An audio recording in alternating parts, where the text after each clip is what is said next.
All right, guys. So let's take a review look at our subtraction. So we know right here we have to do what? Subtract it, but I see that the 6 is more than 1, so we have to cross out the 1 and include the 2, and the 2 becomes a 1, and the 1 becomes 11. Okay, can you tell me why that happens? Do you know? Because we're borrowing a 10 from the 2. Exactly. If we were to draw pictures like we did back in, what grade was that? 2nd grade? Yeah. We had 100 square. We had 2 10s. Right? I'll do the little blocks so they don't look like ones. And then we had 1 1. So we're trying to take 6 1s away from this, and we don't have them in this place value column. Right? Yeah. So we go to this place value column and say, hey, do you have any extra 10s too? And they're like, yeah, I got how many extra 10s? 20. 20. This is a 10 stick? No. He has 2 10 sticks. Yeah, that's 20 because 10 plus 10 is 20. Oh, yeah. Everybody knows that. Of course. Come on, Mr. Nell. So he has 20 10 sticks. He can give away 10 of them, right? So when he gives away 10 of them over here to this guy, that's why we cross off the 2 and put 1, because this is traveling over here now, right? Yeah. And we no longer have it in this column, so we cross this off. We borrowed 1 10 group, and now there's 1 10 group left. Yep. Now what?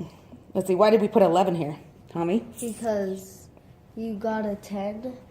You already had a 1, and then you got a 10, so 1 plus 10 would equal 11. Exactly. This 1 represents a 1 in the ones place.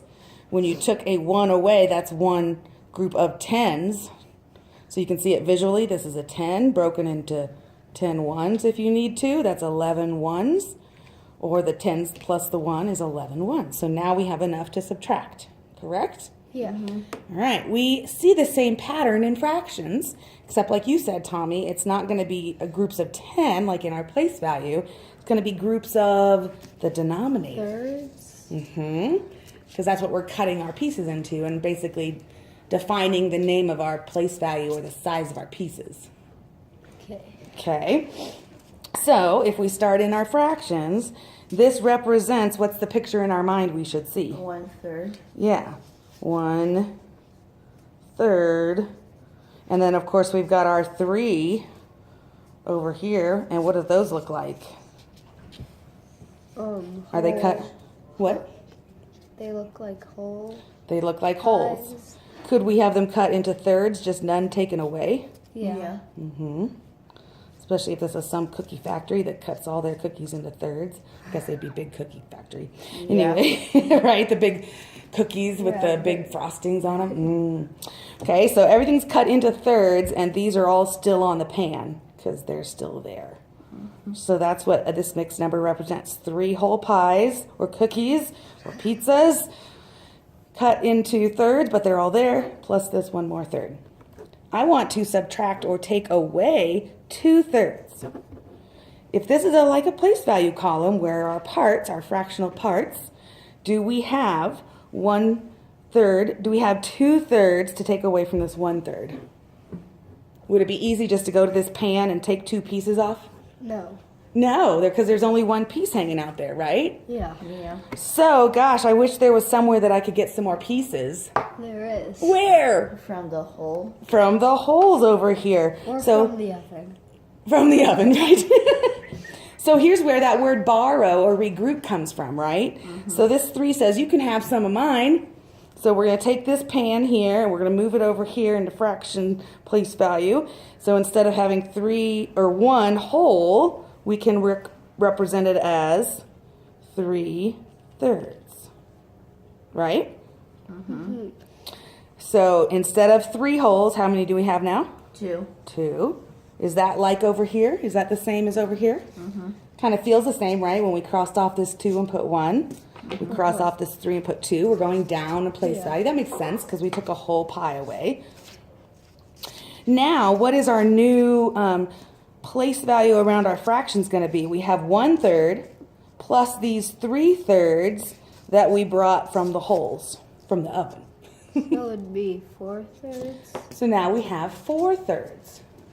Could I cross off this 1 right here and make it an 11? No. No, that feels like place value over here, right? Yeah. So instead of crossing off the 1, what that means is instead of 1/3, what do I have now? 4/3. Take a look at that for a second. That looks very different than this pattern over here that you've learned for many years, right? Yeah. Cross off the 1 and put a 4. Where'd that 4 come from? It's at the top of the, like, if you Yeah. add 3 and plus 1, you would get 4. So it's like That the is top correct. of the numerator. Yeah, that's right. It is. It's like the top of the numerator. This 1/3 is what you already had. This 1/3 plus the 3/3 up here that we borrowed from the oven pans, the pans in the oven. 3/3 plus the 1/3 that was already there gives us 4/3. Yes, perfect. See that? So now I have enough thirds to subtract. 4/3 minus 2/3 is Equals 2/3. equals 2/3. 2 pieces of size thirds. And the whole numbers are still hanging out, so we got to take care of them. Now I have 2 wholes minus 1 whole 1 whole. equals 1 whole. So our answer to 3 and 1/3 subtract 1 and 2/3 is actually 1 and 2/3. Yeah. Cool. Ready to try one on your own? Or with my help, of course? Yeah. All right, let's do it.